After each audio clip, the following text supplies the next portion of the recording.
Hi hello అందరికీ అందరూ ఎలా ఉన్నారు? నేనైతే ఈరోజు ఒక టాపిక్ డిస్కస్ చేద్దామని వీడియో చేస్తున్నాను. రీసెంట్గా నేను ఒక షార్ట్ పోస్ట్ చేస్తున్నాను అనమాట. ఇది నా second pregnancy. Second pregnancy first trimester journey అని. అందులో నేను ఏమన్నాను అని అంటే, మనకి పీరియడ్ మిస్ అయితే మనమైతే యూరిన్ ప్రెగ్నెన్సీ టెస్ట్ అయితే చేసుకుంటాం కదా, అందరం కూడా ఇంట్లోనే చేసుకుంటాం ఫస్ట్. మార్నింగ్ యూరిన్తో అయితే టెస్ట్ చేసుకుంటాం కదా, అందులో 2 లైన్స్ రాగానే మనమైతే పాజిటివ్ అని అనేసుకుంటాం కదా. బట్ అన్లెస్ మనము గైనకాలజిస్ట్ దగ్గర వెళితే డాక్టర్ అయితే first early pregnancy scan suggest చేస్తారు కదా. ఎర్లీ ప్రెగ్నెన్సీ స్కాన్లో వాళ్ళు చెక్ చేసిన తర్వాత gestational sac, fetal pole, foetal నాడ్ ఇవన్నీ ఉంటేనే కరెక్ట్గా ఉంటేనే వాళ్ళైతే మనకి ప్రెగ్నెన్సీ అనేది కన్ఫర్మేషన్ చేస్తారనమాట.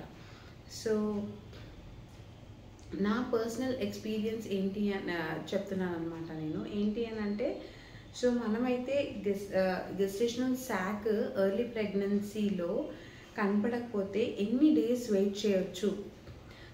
నా దాంట్లో గెస్టేషనల్ సాక్ అనేది ఎన్ని వీక్స్ తర్వాత స్కాన్లో కనిపించింది, ఎర్లీ ప్రెగ్నెన్సీ స్కాన్లో అనేది అయితే డిస్కస్ చేద్దాం అనుకుంటున్నాను. బికాస్ చాలామంది మనము ప్రెగ్నెన్సీ కన్ఫర్మ్ అయిన తర్వాత ఇంకా గెస్టేషనల్ సాక్ కనిపించట్లేదు ఎర్లీ ప్రెగ్నెన్సీ స్కాన్లో, డెసిషన్స్ తీసేసుకుందామా అని అనుకుంటారు కదా. అలా తొందరపడి ఎలాంటి డెసిషన్స్ కూడా తీసుకోవద్దు. బికాస్ నా పర్సనల్ ఎక్స్పీరియన్స్ నేను మీతో షేర్ చేద్దాం అనుకుంటున్నాను. నా సెకండ్ ప్రెగ్నెన్సీలో ఏమైంది అని అంటే, సేమ్ నాది కూడా పీరియడ్ మిస్ అయిన తర్వాత నేనైతే 1 వీక్ తర్వాత అయితే యూరిన్ ప్రెగ్నెన్సీ టెస్ట్ చేసుకున్నాను ఎర్లీ మార్నింగ్. దాంట్లో అయితే నాకు కూడా సేమ్ 2 లైన్స్ వచ్చాయి. నేనేం చేశానంటే, నెక్స్ట్ డే ఆ కిట్ తీసుకొని అయితే దగ్గరలో ఉన్న గైనకాలజిస్ట్ దగ్గరికి వెళ్ళాను. నేను ఎప్పుడు కన్సల్ట్ అయ్యే గైనకాలజిస్ట్ దగ్గరికి అయితే వెళ్ళలేదు. మా ఇంటి దగ్గర ఉన్న గైనకాలజిస్ట్ దగ్గరికి వెళితే వాళ్ళు ఫస్ట్ ఆబ్వియస్గా మనం అది చూసేసి వాళ్ళైతే ఎర్లీ ప్రెగ్నెన్సీ స్కాన్ అయితే సజెస్ట్ చేశారనమాట నాకు. నేను కూడా ఎర్లీ ప్రెగ్నెన్సీ స్కాన్ చేసుకున్నాను. అందులో ఎర్లీ ప్రెగ్నెన్సీ స్కాన్లో మాత్రం నాకైతే థిక్ ఎండోమెట్రియం అని వచ్చింది, కానీ with no gestational sac seen అని వచ్చింది. I'll show you my reports అనమాట. నా ఎల్ఎంపి వచ్చేసి అక్టోబర్ 27th. నేను నవంబర్ 27th వరకు 1 month అవుతుంది కదా. అక్టోబర్ 27th ఎల్ఎంపి నాది. అక్టోబర్ 27 నుంచి నవంబర్ 27th అయిపోయిన తర్వాత నేను ఎప్పుడు చెక్ చేసుకున్నానంటే, December 3rd, 2024 అయితే చెక్ చేసుకున్నాను యూరిన్ ప్రెగ్నెన్సీ టెస్ట్. ఆ రోజు చెక్ చేసుకుంటే నాకైతే పాజిటివ్ వచ్చింది. దాని నెక్స్ట్ డే నేనైతే దగ్గరలో ఉన్న గైనకాలజిస్ట్ దగ్గరికి అయితే కన్సల్ట్ అయ్యాను అనమాట. మీరు చూడొచ్చు అదర్ ఫైండింగ్స్లో అయితే మీకు ఇక్కడ క్లియర్గా మెన్షన్ ఏం చేశారంటే, thick endometrium, no gestational sac at present, rescan after 1 week.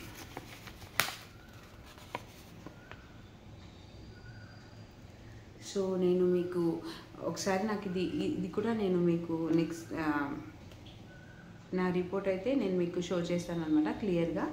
నాకు తెలిసి ఇది ఫ్రంట్ క్యామ్ కాబట్టి మీకు తిరిగి కనిపిస్తుంది కదా, నేను ఇది కూడా అటాచ్ చేస్తాను ఈ వీడియోలో నా రిపోర్టు. ఇక్కడ ఏం మెన్షన్ చేశారంటే, నేను 4th రోజు ఫస్ట్ ఎర్లీ ప్రెగ్నెన్సీ స్కాన్ అయితే చేసుకున్నాను. అందులో ఏంటి అని అంటే, అదర్ ఫైండింగ్స్లో ఏమొచ్చింది అని అంటే థిక్ ఎండోమెట్రియం. థిక్ ఎండోమెట్రియం అంటే మనం ఏం కన్సిడర్ చేసుకోవచ్చు అంటే, there are more chances to get pregnant అనమాట. అంటే మనం ప్రెగ్నెంట్ కావడానికి చాలా అయితే ఛాన్సెస్ ఉంటాయి థిక్ ఎండోమెట్రియం అంటే. బట్ ఇక్కడ ఇంప్రెషన్లో మాత్రం no gestation sac at present, rescan after 1 week అని చెప్పారు. మళ్ళీ నేనైతే 4th వెళ్ళాను కదండి, నేనే గైనకాలజిస్ట్ దగ్గరికి అయితే 10 days వెయిట్ చేశాను అనమాట. రీస్కాన్ ఆఫ్టర్ 1 వీక్ అన్నారు, but I have been waited for 10 days. నేను 10 days తర్వాత అయితే నేను మళ్ళీ మా గైనకాలజిస్ట్ దగ్గరికి కన్సల్ట్ అయ్యాను. అప్పుడు కూడా ఎర్లీ ప్రెగ్నెన్సీ స్కాన్ చేశారు అక్కడ కూడా. సో అక్కడ కూడా గెస్టేషనల్ సాక్ అనేది కనిపించలేదు. సో డాక్టర్ మా గైనకాలజిస్ట్ అయితే ఏం సజెస్ట్ చేశారంటే మళ్ళీ ఇంకొక 1 వీక్ అయితే వెయిట్ చేద్దామని అన్నారు. సో అప్పటికే నాకు తెలిసి నేను ఫస్ట్ మా ఇంటి దగ్గర వెళ్ళిన గైనకాలజిస్ట్ దగ్గరికి వెళ్తేనే అప్పుడే వాళ్ళు అన్నారు చాలా ఛాన్సెస్ అయితే మిస్క్యారేజ్ అవుతాయి ఇలాంటి కేసెస్ అయితే అన్నారు.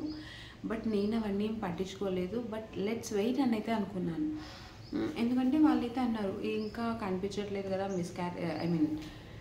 మిస్క్యారేజ్ అయితే అవ్వచ్చు అని అన్నారు. బట్ నేను ఎప్పుడు వెళ్ళి గైనకాలజిస్ట్ దగ్గర కన్సల్ట్ అయితే తనైతే అనిందనమాట ఇక్కడ థిక్ ఎండోమెట్రియం కనిపిస్తుంది ఇంకా, బట్ గెస్టేషనల్ సాక్ ఇంకా రాలేదు.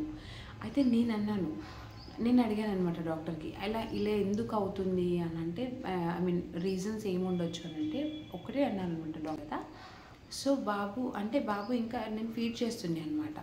సో ఫీడింగ్ మదర్స్ కావచ్చు and period last 3 period cycles మనకి కరెక్ట్ డేట్ అప్పుడు రాకపోయినా మనకి ఇలాంటివి మిస్కాల్కులేషన్స్ అని జరుగుతాయంట అనమాట. సో ఈ మిస్కాల్కులేషన్ వల్ల కూడా మనకి గెస్టేషనల్ సాక్ కనిపించడం అటు ఇటు అవుతుందంట. బట్ ఒకసారి 8th వీక్ వరకు కూడా వెయిట్ చేయొచ్చు అని అయితే డాక్టర్ అన్నారు. సో నేనేం చేశానంటే 14th వెళ్ళాను కదా హాస్పిటల్కి. నేను మళ్ళీ తర్వాత 21st రోజు అయితే మళ్ళీ వెళ్ళాను అనమాట హాస్పిటల్కి. సో 21st రోజు వెళ్తే డాక్టర్ అయితే నేను మీకు you can see my this first 21st రోజు ఇక్కడ చూస్తున్నారా 21st రోజు వెళ్తే ఆ రోజు ఎర్లీ ప్రెగ్నెన్సీ స్కాన్లో వెళ్తే అయితే నాకు మీకు తెలిసి ఎల్ఎంపి ఇచ్చేసి 27th gestational sac single, fetal pole noted, fetal node noted, cardiac activity good, cervical length normal, bilateral and adnexae normal, scan EDD అని ఇచ్చారనమాట. సో అప్పటికి నాకు 7 weeks 3 days. సో నేను నాకు ఎప్పుడు కన్ఫర్మేషన్ అంటే నేను టెస్ట్ చేసుకున్నాను ఎప్పుడంటే థర్డ్ ఆఫ్ డిసెంబర్కి టెస్ట్ చేసుకున్నప్పుడు నాకు పాజిటివ్ వచ్చింది కదా. బట్ ఎర్లీ ప్రెగ్నెన్సీ స్కాన్స్ నేను దీని తర్వాత 2 times చేసుకున్నాను. 2 times కూడా నాకు గెస్టేషనల్ సాక్ కానీ ఏం కనిపించలేదు. ఓన్లీ థిక్ ఎండోమెట్రియం అనే నోట్ అయిందనమాట. సో డాక్టర్ ఏమనిందంటే థిక్ ఎండోమెట్రియం ఏం కనిపించలేదు, ఓన్లీ థిక్ ఎండోమెట్రియం అనే నోట్ అయిందనమాట. సో డాక్టర్ ఏమనిందంటే థిక్ ఎండోమెట్రియంగా ఉంది కదా, so there are much chances to get conceive అని అన్నారనమాట. So I was not losing hope అనమాట. నేనైతే వెయిట్ చేద్దాము అని అనుకున్నాను. ఎందుకంటే మా గైనకాలజిస్ట్ అన్నారు ఇలా అవుతుంది ఒక్కోసారి.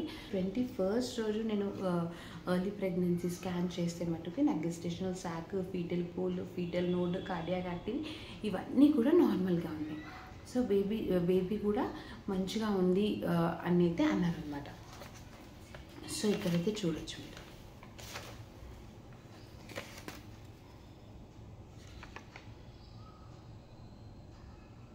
సో నేను ఈ వీడియో ద్వారా ఏమి చెప్పాలనుకుంటున్నాను అని అంటే, సో ప్రెగ్నెంట్ అవ్వగానే 2 lines కనిపించగానే సో మనమైతే కన్ఫర్మేషన్ అయితే చేసుకోలేము అంటిల్ అండ్ అన్లెస్ మనకి ఎర్లీ ప్రెగ్నెన్సీ స్కాన్లో ఇవన్నీ కరెక్ట్గా gestational sac, fetal pole, fetal node, cardiac activity ఇవన్నీ కరెక్ట్గా ఉంటేనే డాక్టర్ అయితే కన్ఫర్మేషన్ ఇస్తారు ప్రెగ్నెన్సీకి. సో మనము తొందరపడి వెయిట్ చేయకుండా 6 weeksకి 7 weeksకి వెయిట్ చేసేసి లేదు మనం ఏదైనా డెసిషన్ తీసుకోవాలి అని అనుకుంటాం కదా. నేను ఒకటి చెప్పాలనుకుంటున్నాను ఏంటంటే, 8th week వరకు కూడా వెయిట్ చేస్తారంట. 8th week వరకు కూడా వెయిట్ చేసి మనకు అప్పుడు నిజంగానే ఎర్లీ ప్రెగ్నెన్సీ స్కాన్లో ఏమీ నోట్ అవ్వట్లేదు అని అంటే, సో అప్పుడైతే మనము ఏదైనా ఫర్దర్గా డిసిషన్ అయితే తీసుకోవచ్చు. బట్ దానికంటే ముందు మనం వెయిట్ చేయొచ్చు అని అయితే నేను అంటున్నాను అనమాట. బికాజ్ నేను పర్సనల్గా ఎక్స్పీరియన్స్ చేసిన దాన్ని చెప్తున్నాను. అంటే ఇది ఎవరికైనా ఒకరికి యూజ్ అవుతుందేమో వీడియో. ఎందుకంటే చాలామంది అయ్యో గెస్టేషనల్ సాక్ ప్రెజెంట్ అవ్వలేదు కదా, మనము నెక్స్ట్ డెసిషన్ తీసుకుందాము అని అనుకుంటారు. నేను ఒకటే అంటున్నాను ఏంటి అంటే, వెయిట్ చేయండి 8 weeks వరకు. బై గాడ్స్ గ్రేస్ ఒక్కోసారి 8th వీక్లో, ఇప్పుడు నాదైనట్టే 7 వీక్స్. ఇప్పుడు నాకు ఎప్పుడు కన్ఫర్మేషన్ అయింది అని అంటే 7 వీక్స్ 3 days అండి నా దాంట్లో అయితే. అంటే ఒక్కొక్కసారి ఈ రీజన్స్ వల్ల అయితే డిలే అవ్వచ్చు, అంటే మనకి కనిపించడం డిలే అవ్వచ్చు అని అయితే డాక్టర్ అన్నారు. సో నేను ఒకటే ఏమంటున్నానంటే వెయిట్ చేయండి, 8 weeks వరకు కూడా వెయిట్ చేసి ఫర్దర్గా లేదు ఏం లేదు అన్నప్పుడు అయితే ఫర్దర్ డెసిషన్ తీసుకోవచ్చు. So thank you for watching my video నచ్చితే లైక్ చేయండి. సో కొత్తగా చూస్తున్న వాళ్ళు ఎవరైనా consider subscribing to my YouTube channel.